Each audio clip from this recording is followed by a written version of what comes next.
kalabasa na may sitaw at may hipon.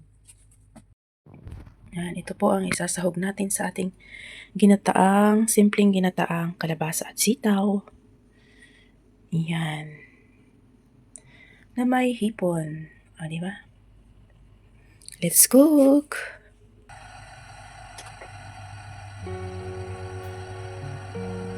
Inuna ko pong ginisa yung ginisa. Parang half ginisa yung hipon para i-toppings na lang mamaya.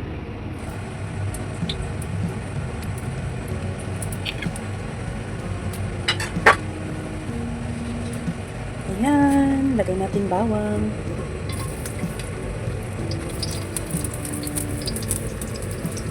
Gusto ko yung luya siya, mag-brown. Pasensya na kayo sa aking boses sa parang busy. Ito pong niluluto ko ay aking babaunin sa aking day off. Kaya medyo marami siya. I-share natin sa ating mga kasama sa church.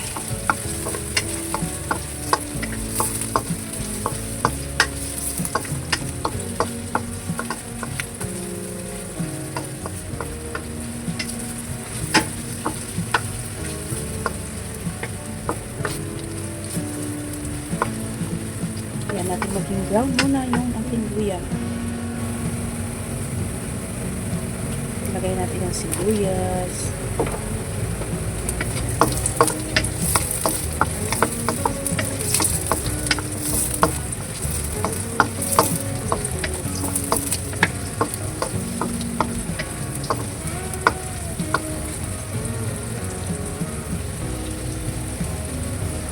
Maya ilalagay na natin yung gulay. Export na kalabasa. Yung kalabasa po ay galing ng Pinas. Galing po ng aking nanay, aking ate at nanay. Apaka sariwa, tawag nito, maganda yung klase ng kalabasa. Alam mo anong tawag nito sa Tagalog. Good quality siya ng kalabasa.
Ilagay na ang sitaw.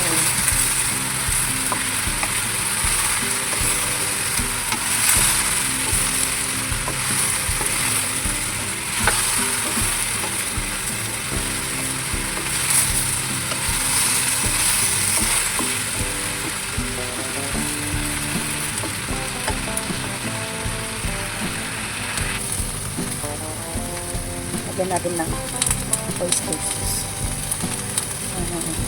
Ating pampalasa.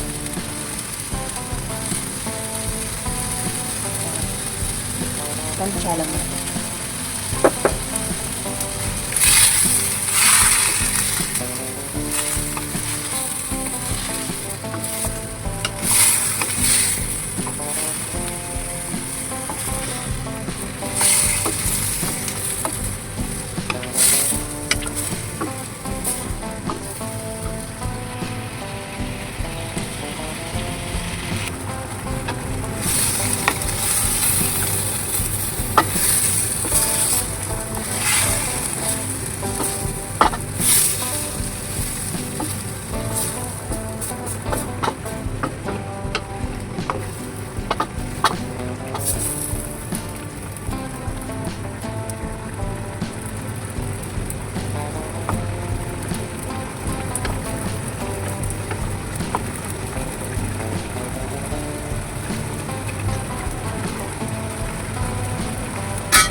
lagay na natin yung ating hipon.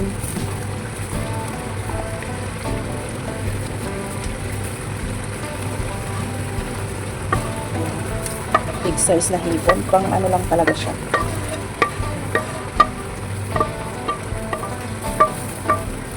Special.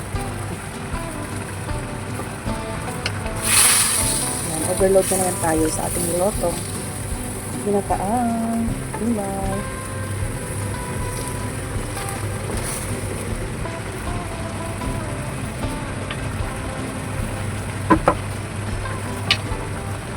Dahil walang sariwang gata, isang po ang ating ilalagay.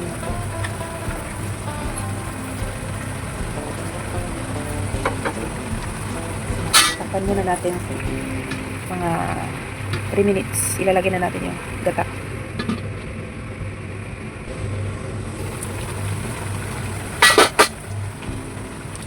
Let's put the gata.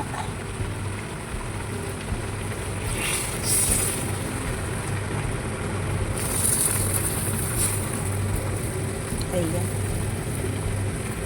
Ayan natin siya.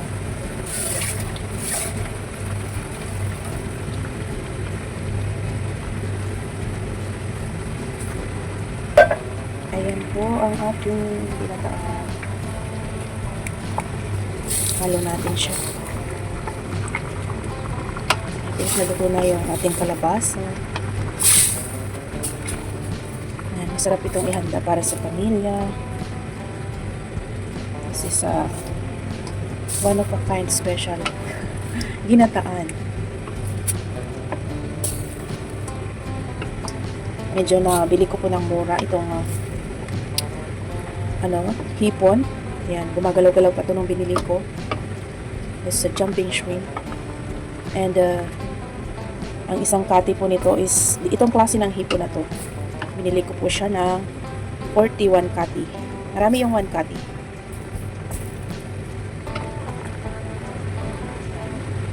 $40 Hong Kong dollar 1 kati. Ayan, takpan na natin siya para sana'y maluto ng mabuti po.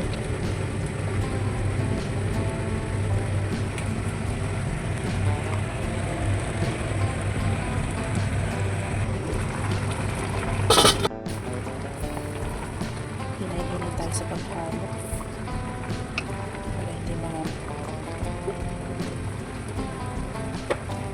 siyang doon yung katim shrimp.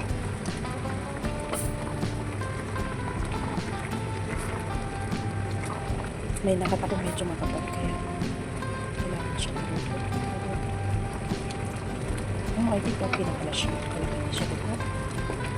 Ayan. Kaya po ganyan karami kasi sa mga nakakaalam natin nila Mandana, ang iba natin mga co-OFW ay hindi nakakapagluto. Hindi lahat ng amo ay may pabor sa mga kapwa natin OFW dito sa Hong Kong. Nakakapagluto tulad ko. Yan, pinagpapaalam ko po yan sa amo. Pinapayagan naman ako magluto ng sarili ko. At sinasabi ko at alam niya kung saan ko dinadala ito. Hindi po ito pangbenta guys. Para sa karamihan. Para po ito sa ating kapwa na kasama sa church. Yan. Pwede po siya.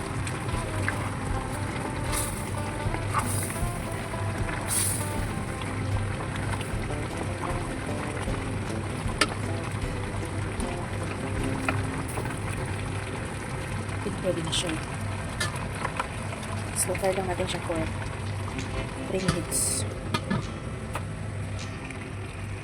Ayan. Pwede na natin siyang hanguin.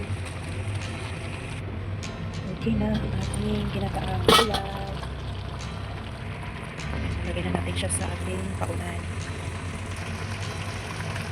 Overload. Ginataang kalabasa. Wait, hipon. Luto na siya. Lagyan na natin siya sa ating paunan. Ayan. Ayan ang ating ginataang gulay.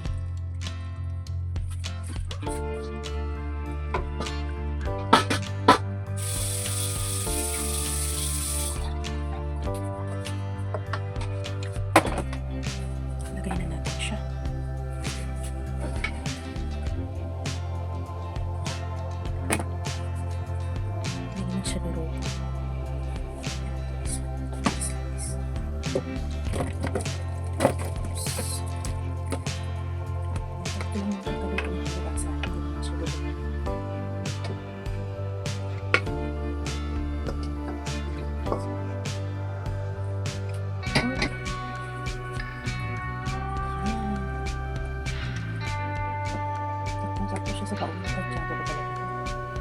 Ito po ay kalahati. Yan lang. Yan, makikita niyo po kung gaano kalaki yung kalabasa. Malaki po siya. Ang nagamit ko lang po ay kalahati. Yan pang maramihan na po. Just to share our blessing.